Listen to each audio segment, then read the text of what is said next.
Good afternoon, everybody. Welcome to the Henry George School class on business cycles. And first, I'm going to play a little song.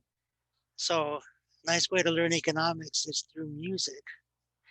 Has anybody heard the song "Save the Land"? But years passed away and the land was tame. It was owned, it was fenced, it was legally claimed. Still, it didn't seem fair. And it didn't make sense that the land was owned at the other's expense. Save the land, I ask you, neighbor. Help it flourish, help it prosper, help it grow. Tax the land, not goods or labor, and the world will be a better place to know. We all have a right to a land that's free, to a land that's rich, to a land that's clean, to the best of things that the land can produce. So the land should be worked for its highest use. But the owners of land are very strong-willed. They don't need to plant, they don't need to build. They can just sit back, they can just relax, while the rest of us are paying their tax. Save the land, I ask you, neighbor.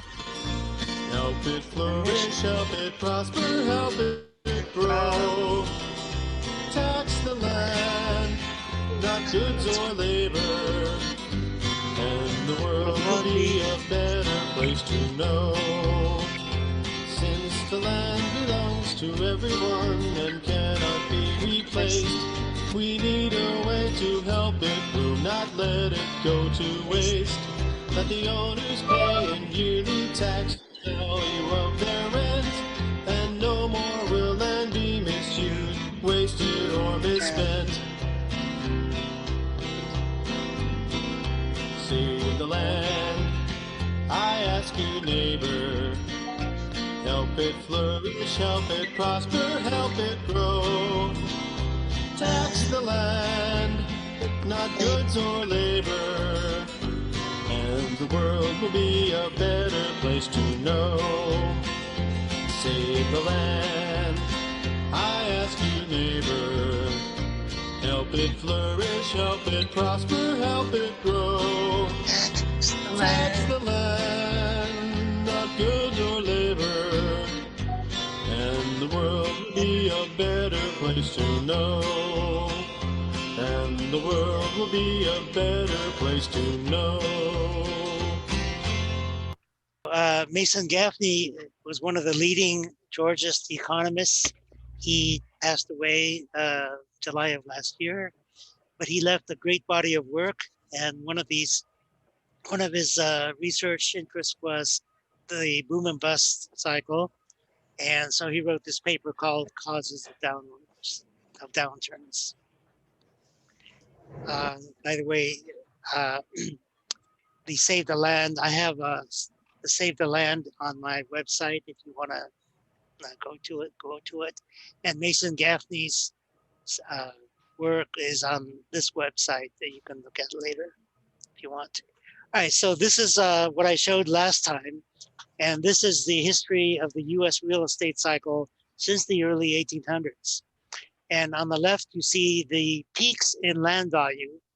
And you can see the 1800s, there were very regular peaks of an interval of 18 years up until the Great Depression. Then World War II interrupted the cycle. But then it came back and we had a severe recession in 1973. Now there was another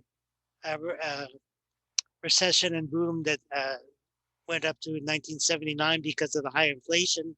So it doesn't have to be 18 years. That's just the long run average. But remarkably, it was 18 years from 1990 to the year 2008. So you can see the peaks in land values are closely related to the peaks in construction, in real estate construction. And every single major depression on the right side there,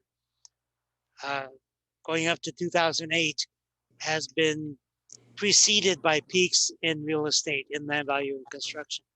So that indicates good evidence for real estate as the basic cause of the business cycle. So Gaffney asks, what makes a boom turn down into a slump? First, overpricing land. The optimism generated by prosperity carries the seeds of its own destruction. Optimism induces landowners to demand too much, to overprice their land and its rent.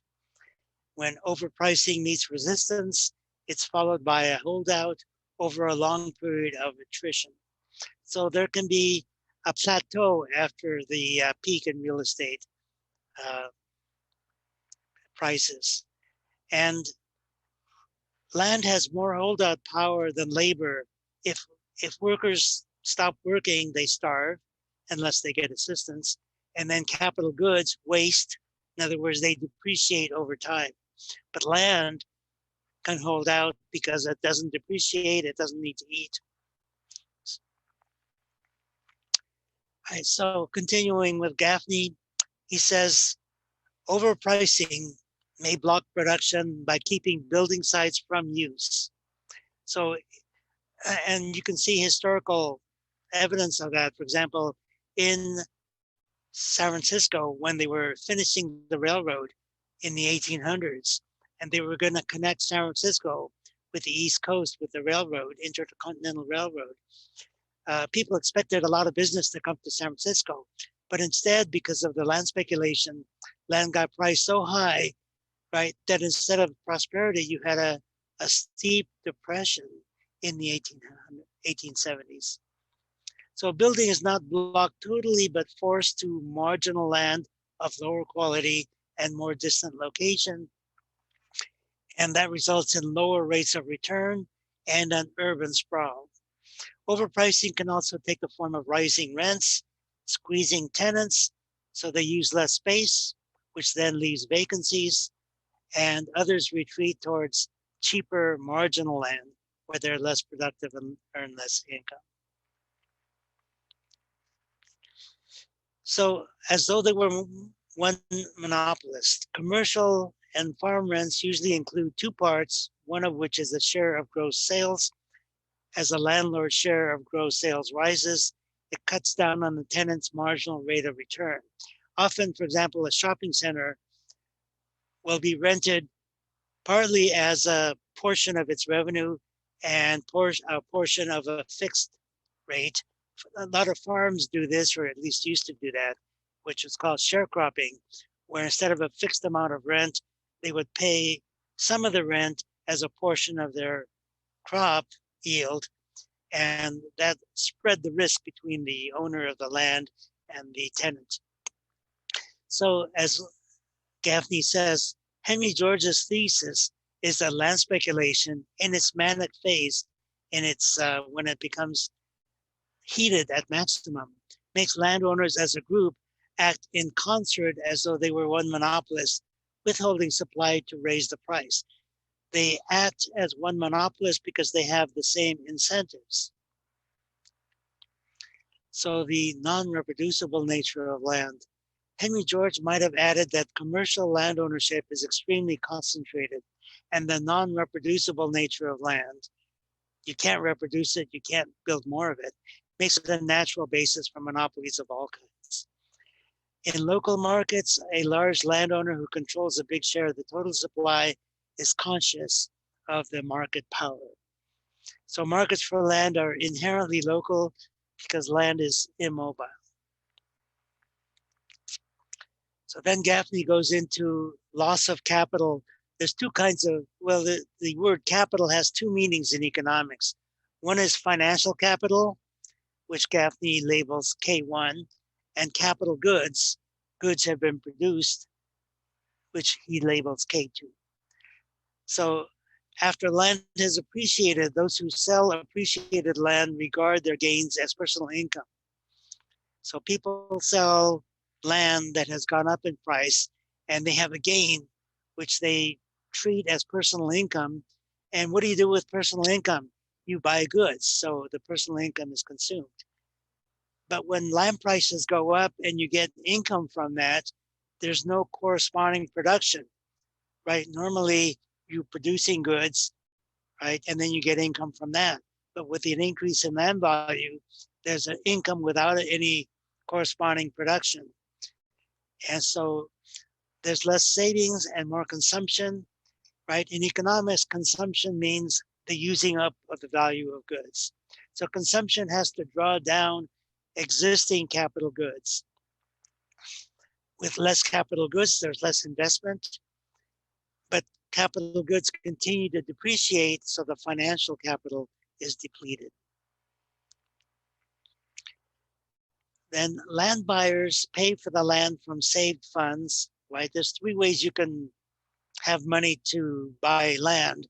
You can use savings or new savings or recoveries from old capital goods. With higher prices, people have less financial capital left over to improve the land they bought. If you have to pay a lot for land, you have less left over to improve the property. And so there's less funding overall because sellers have consumed what they got. Then Gaffney talks about equity withdrawal. Owners of appreciated land that has gone up in value, they borrow on its higher value and then they consume the proceeds. Now the owner may add capital goods improvements, but the land is what appreciates. Capital goods normally depreciate, right? Capital goods lose value. It's called depreciation for two reasons. One is wear and tear on the capital goods, and secondly, obsolescence. New goods have better technology than the older goods. So owners of income property consume their capital consumption allowance. So when you own real estate that you don't live in, you can deduct depreciation from your taxable income. And then that's called capital consumption allowance. So a flow of investing is replaced by a flow of consumer spending. And so that spending does not flow through the grocery store, for example, to hire workers and create incomes and produce goods. It's offset by disinvestment, fewer capital goods. If money spending holds up while production and hiring fall, the result is inflation without full employment, or also called stagflation. So Gaffney continues, it's as though grocers ate up part of their own wares. Instead of selling and replacing them, leaving some shelves empty. Most of the investing consists of refilling shelves as goods go out. Investment includes inventory. When stores pile up inventories, that's also investment in capital goods. So when that flow drops, some of the investment comes from foreign savings, such as from China, which has financed a lot of US investment. But eventually foreigners, they want to diversify, and the inflow of financial capital from the outside will be reduced, and interest rates will rise, and the economy will recede, that is, go into recession. So rent leading buildings that fail to lead. Rising land prices evoke what Gaffney calls rent leading land improvements, building in excess capacity in the expectation of rising rents.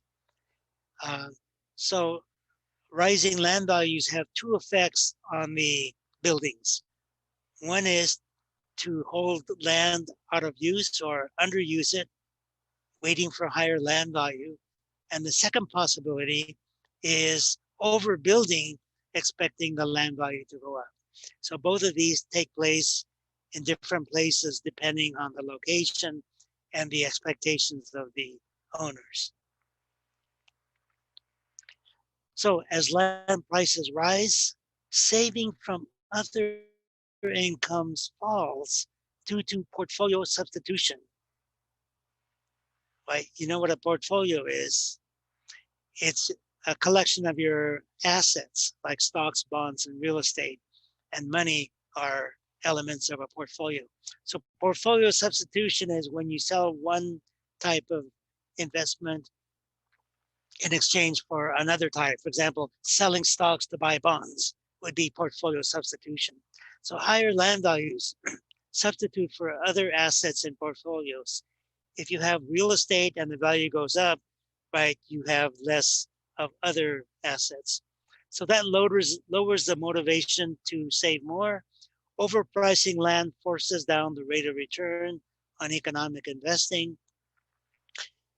And if you have a lower rate of return, that is the interest you get on your investment, if that goes down, right, that lower interest rate is also the capitalization rate.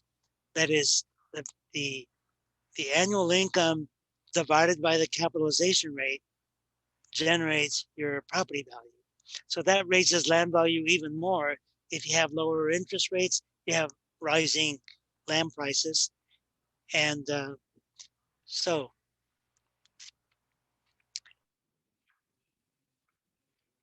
made by refinancing at no cost.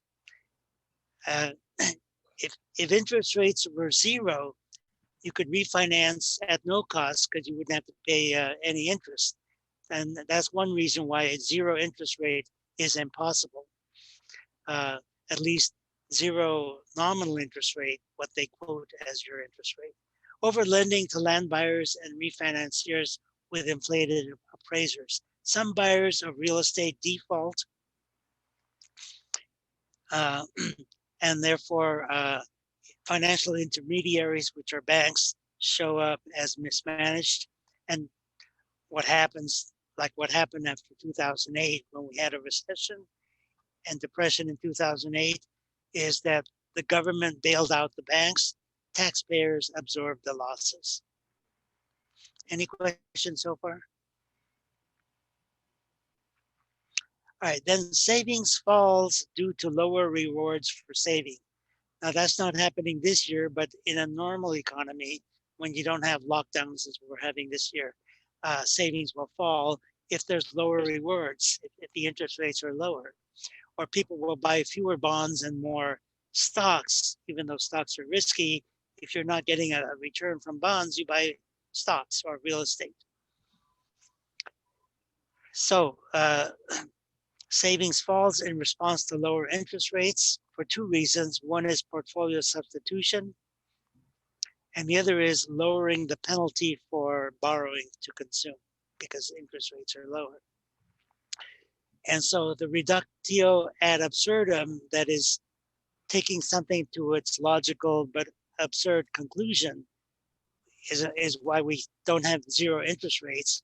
If interest rates were zero, you could live on infinite luxury by borrowing any amount forever at no cost. You keep borrowing money and spending it, and you don't have to pay any interest. Then you borrow some more, and you keep borrowing because interest rates are zero. Of course, that doesn't happen. It's impossible, and that's why interest rates may seem low nowadays, but they can't go to zero.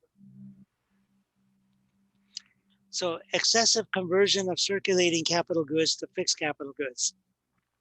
Circulating capital goods are capital goods of small duration of time, such as inventory in stores or goods in your refrigerator. They circulate because they're not going to last long, right? Fixed capital goods are capital goods of long duration, such as buildings that last a long time. So this theory of capital goods, which I talked about also last time, of capital goods having a time structure based on the duration, is identified with members of the Austrian school. The Austrian school was the school of economic thought that started in 1871 with Klenger's book, Principles of Economics. And they became one of the major schools of thought. The major economists were Friedrich Hayek and Ludwig von Mises. And they developed a theory of capital goods and a theory of the business cycle based on capital goods and how capital goods respond to the interest rate. So Gaffney has adopted this Austrian theory and extended it. So he says the problem is that wage payments and real income depend on the volume of turnover of circulating capital goods, such as inventory. So the volume of business is the product of capital goods times its turnover. So the capital goods turnover, as you use them up, like you sell inventory, and then you have to get new ones. And that also provides jobs. So when circulating capital goods turn into fixed capital goods, it turns over much slower. Now, Austrian school economists attribute the problem to interest rates. They recognize that when you have low interest rates, you get more investment in the long duration capital goods like buildings. When you have high interest rates, then bonds pay more and you invest less in these in the fixed capital goods. And then Austrian school recognized that the rate of interest influences how much of investment goes to long duration versus short duration capital goods. So they emphasize the interest rates, and the interest rate is affected by the creation of money during a boom. But he says another cause of this mismatch of capital goods is overpriced land, excessive substitution of capital goods for land. And that's something not recognized by the Austrian school. So more fixed capital goods are invested in when there's higher prices for land. So overpriced land misguides investing, lending it into forms of capital goods that substitute for land. Capital goods that substitute for land is mostly fixed capital goods that turn over slower than average. And Gaffney analyzes that capital goods take 5 forms. Land saving capital goods. So what kind of capital goods would save on land? Well, tall buildings. Instead of building more horizontally, right, you build vertically. And if you have taller buildings, you don't need as much land. But the second kind is land enhancing capital goods, converting land to a higher use, using up more land, like stores, converting land, say, to irrigation or draining swamps and so on. And land linking capital goods, things like street extensions, airports, bridges, tunnels. Like a bridge would link the land on both sides of the bridge, right? And so when private land is enhanced with improvements, it requires more infrastructure to link it to the center and other parts of the economy. And then that generates urban sprawl. When you have too much, if you have an excessive amount of development at the fringe of the city, at the expense of the city center, that creates sprawl, more use of land that would exist if you had a truly free market. And that multiplies the need for land linking capital goods to bypass the land underutilized by speculators and holdouts. Then there's what Gaffney calls claim staking capital goods, water diversion, logging roads, and so on, to secure land for these kinds of operations.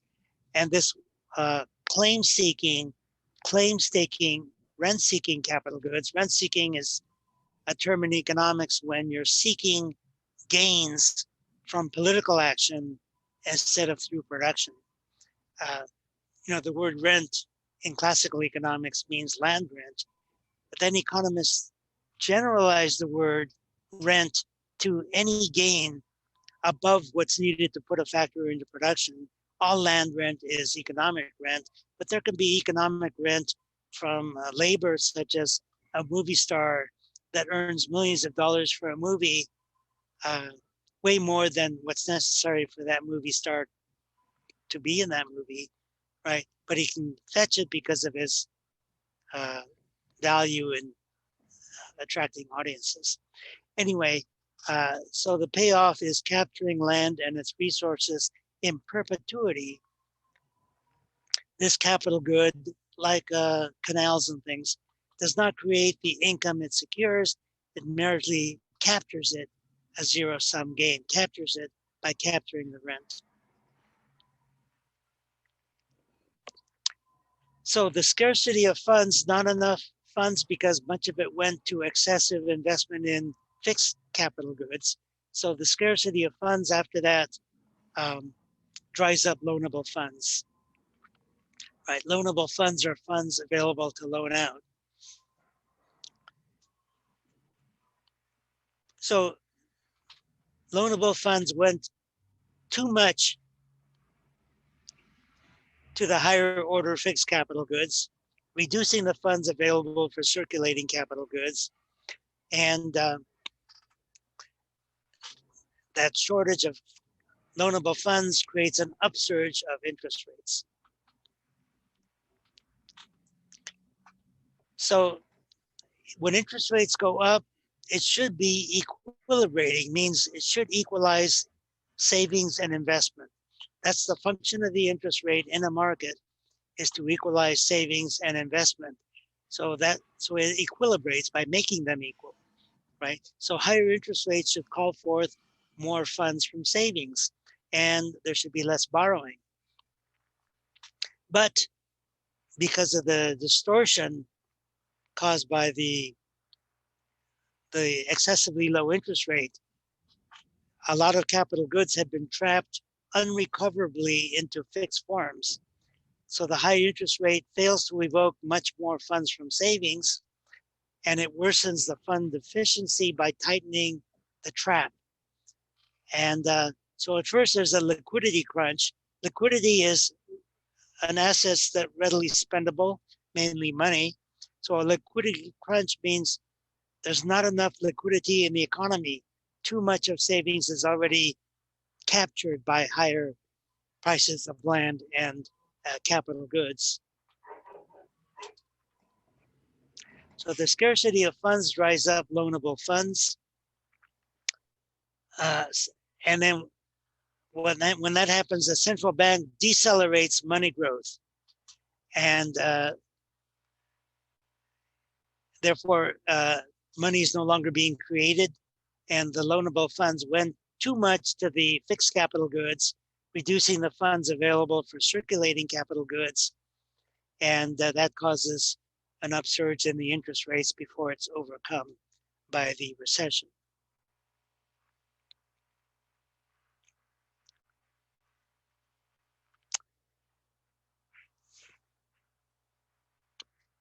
So a rise in the real interest rates, that is after adjusting for inflation, rise in real interest rates destroys part of the real market value of existing capital goods, an increasing measure of the longevity. Longevity means the economic life. So the full economic sense means the duration and time distribution of cash or service flows. So a loss of economic value because of higher interest rates is just as much of a real loss as physical destruction. When an asset loses value because of the market, that's just as real a loss as physical destruction. So after a rise in real estates, the cash flow from durable capital will be divided more in favor of interest, less in favor of depreciation. So there's a loss of value, whether or not it's formally recognized in the books. Conversely, if interest rates fall, it adds to the real value of existing capital good, the same effect as creating capital goods. So overpricing land and rents means a larger share of the pie goes to landowners. That leaves less of the pie for true economic investors, those who hire workers and create incomes to build capital goods. So this lowers the return on investing. It lowers the inducement to invest. So buying existing assets like land is not part of economic investing, but a social wash. One person sells, the other buys. It's just money and land trading hands. An economic investment is an increase in capital goods or human capital.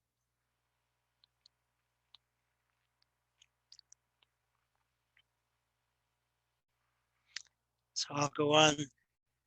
The unearned income, the unearned increment is the extra income you get from land rent, as opposed to earned income. Earned income comes from wages. Unearned income is land rent. So during a land boom, these effects may be temporarily offset when the rise of land prices becomes part of the rate of return to builders and those who hold land in the course of business. That is, the high cost of buying land is offset by the expected rise in the price, which gives the buyer a return on the premium price he has to pay. So this higher price of land can boost what the economist Keynes called animal spirits, that is optimism or pessimism from investors.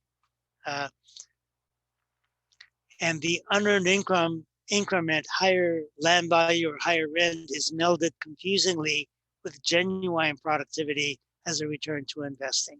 People mix up the return they get from higher land value or rent from the higher return from capital goods. So you get what Gaffney calls a preternatural inducement to invest. In other words, beyond what's natural or beyond the market, the pure market, what the pure market would have. So each price increment of land raises the price new buyers pay and the holding costs for all landowners. So eventually the rise in land value must max out. And when it does, it must later fall, inasmuch as it reached its maximum only through the purchases by those who are motivated by a farther rise. That is the greater fool concept, where land prices are going up.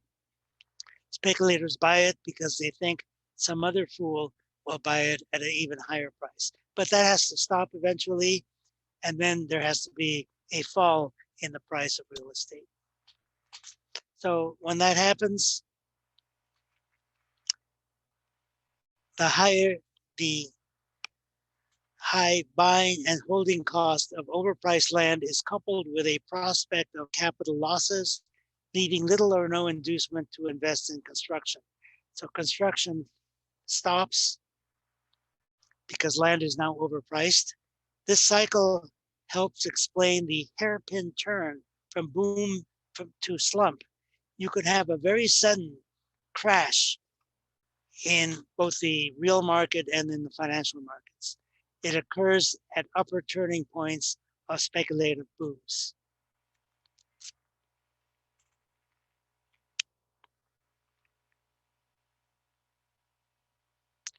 All right, so high land prices. During a land boom, the squeeze on the rate of return is temporarily offset by new investment outlets in land linking investments. High land prices justify these, as do the meeting of capital, financial capital, to land substitutes. So, but higher land prices incite more intensive use of each parcel. So the process is, in the most favorable light, an equilibrating response to high land prices, tending in the very long run to temper the rise of price. Then he uses the term supersession, changing the land use at the frontier of change. In history, the process of supersession, changing land uses, has been slow and massive and ultimately overdone. So there's swinging of the economy in great cycles of high amplitude and a period of about 18 years. The nature of land makes its price during a speculative boom a false guide to economizing. So remember, economizing means maximizing benefits or minimizing costs. Land has no cost of production to anchor its price. So the price is based entirely on forecasts, which can take years to confirm or refute. So land use supersession means changing the land use at a frontier of change, a frontier such as agriculture to residential use or residential to commercial use. So this is slow and massive, involving long construction periods, durable capital in many parties with synergistic or interdependent relations, often engaged in monopoly bargaining. Then Gaffney talks about shock waves. So each change in land use, such as agriculture to residential uh, urban use, each change sends shock waves throughout the entire system. So Gaffney talks about shock waves in a lot of his writing. So when you have uh, uh, land sprawl, so farmland is created, converted into residential land. But farmland is not all the same. You might have vegetable land that's first converted into urban residences, and then the vegetable growers move on to land that used to be grown for, say, grazing. So each land use creates a shock wave as those previous uses get shifted further out, and then they replace previous uses, and so on for a long, uh, long way. So to re-equilibrate the system after a change of one frontier causes for more changes in other frontiers to replace the land that was lost to a higher use at the first frontier. Okay, is that clear? And then he talks about a liquidity crisis. Remember, liquidity is having readily spendable assets, like money is liquid, you could spend it immediately, or stocks and bonds tend to be liquid because you can sell them quickly and get money. So the downturn, the recession, is triggered by a liquidity crisis, right? There's a shortage of loanable funds, and that pulls a cord on speculative land prices, down valuing. There's not enough liquid assets to buy land, right? So much of the fixed capital recently sunk irreversibly was premised on high and rising land prices. And I would add low interest rates. So much of the fixed capital investment was due to rising land prices and low interest rates. So land gets overpriced during these speculative booms.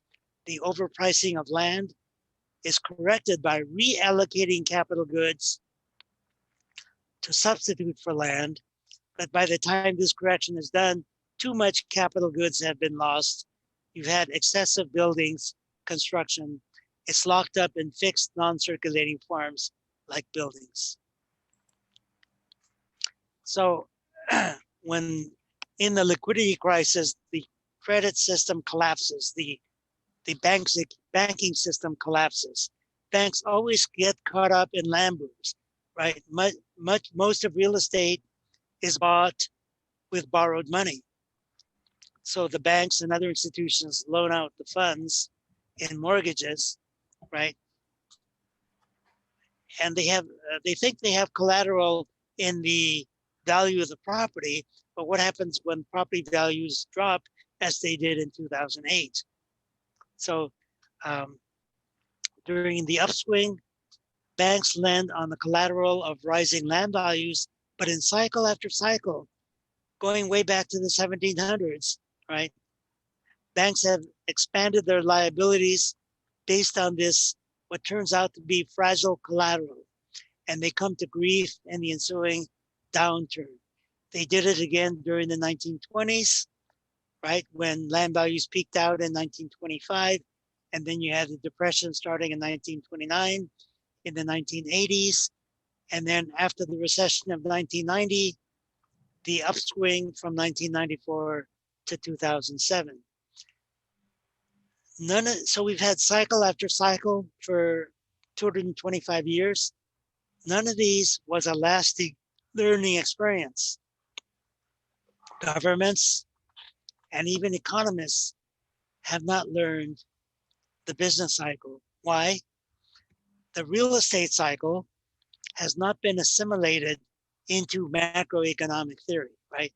Macroeconomic theory is the theory that explains the entire economy. So you have things like economy-wide interest rates, economy-wide banking system, economy-wide business cycles, right? But the real estate cycle has not been incorporated into conventional macroeconomic theory. If you look at a macroeconomics textbook, you won't see the real estate cycle. And you won't even see business cycle theory. Some of the books will tell you it's random shocks to the economy, right? But it's not that random if we have an 18-year period. So when we had the recession and depression of 2008, people pointed to the financial system, to banks, insurance companies, to brokerage firms, right? So bank expansion and collapse do add to the severity of the boom and slump, so much so that the ordinary economist and journalist is likely to see the banking accordion, right? The expansion and contraction like an accordion. They see the financial system as the original cause rather than the effect of the cycle, right? But sequential observation and theory shows that land cycles have a life of their own. They originate the cycle. They lead the banking cycles. The credit system takes huge losses when the land bubbles collapse, results aggregate a downturn, right? They make it worse, but they didn't originally cause it. So land prices ultimately collapse in a rapid fall. Gaffney says land prices ultimately collapse for two reasons. One is the liquidity crisis, where the banks can't loan out any more money. And secondly, a topping out of land prices brought on by the inherent instability of market buying, premised on further price rises to justify prices that are already high. So after losing on overvalued collateral, right, they have bad loans, banks tighten their lending policies. That happened after the recession of 2008, where interest rates fell, but it was difficult to get a loan. In fact, today interest rates are even lower, but many people who try to buy a house in today's environment find that there are restrictions and the banks won't loan to them. So that happens in a recession. Banks have huge losses, so they don't want to lose any more money, so they tighten their lending policies. It's exactly the opposite of what should happen. Banks should tighten during the boom because that's going to peak out and fall. They should loosen their lending during the recession and depression because that's when we need investment to start over again. So the banks and their government regulators tend to overreact, going from too loose to too tight. And that helps shut off the flow of loans to investors, true investors, that is those who are investing in capital goods, such as construction or machinery, right, and so on, or inventory, even though their kind was not responsible for the bank's problems with land collateral. So businesses that want to buy inventory or expand, they can't get loans even though they weren't responsible for the recession. The banks raise charges to compensate for their losses, and they're a burden on useful, productive commerce. So the bank contraction, or the contraction of the banking system, lowers M, the money supply, and its rate of circulation, the velocity. The effect on the price of goods depends not just on the amount of money, M, but the rate of circulation, how fast the money turns over, which is called velocity. So banks call in the old loans and don't replace them with new loans, or as loans are paid off or become bad loans, right? They are not replaced with new loans, and that shrinks the money supply. As loans are repaid, banks wipe them off their books and do not renew them. Now, money is created when the Federal Reserve or other central bank increases the money supply, but the private banks do most of the money creation.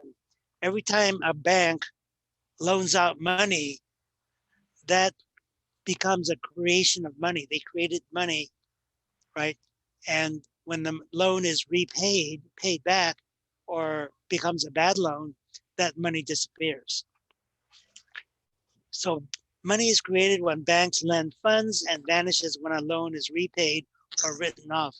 So in the recession, banks get stuck with long-term loans made during the period of optimism, loan turnover drops, and bank loans are creating less income per dollar of assets.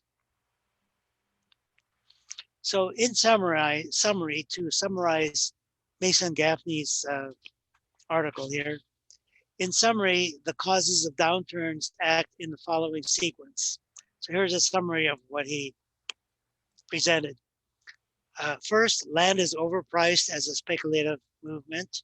Secondly, financial capital, that is, loans, are wasted in bad investments, right, because of excessively low interest rates and rising land prices. So you have bad investments, which Austrian economists call malinvestments. There's too much circulating capital, which is converted to fixed capital. That's the Austrian concept. There's too much capital goods of long duration, like buildings, and they substitute for overpriced land. That is Gaffney's synthesis of Henry George and the Austrians. The rate of return falls on actually improving and using land at its highest efficiency. So the rate of return falls, which diverts investors into either buying land or making substitutes for it. The shortage of circulating or liquid capital leads to a liquidity crisis, pricking the land bubble, and the credit system collapses, aggravating the other more basic problems. So the result is a major depression. There's less liquid capital to invest, and at the same time, there's less demand for capital goods due to a lower rate of return. So this means a lower level of interest rates. So interest rates fall.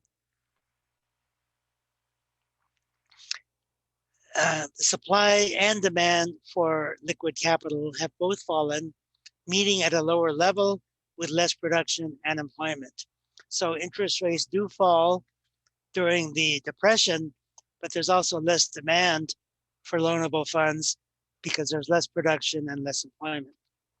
So what happens in the economy to stop the depression and start the recovery? Why does the economy recover from a depression? Partly it's government stimulus that's happened in the last 100 years.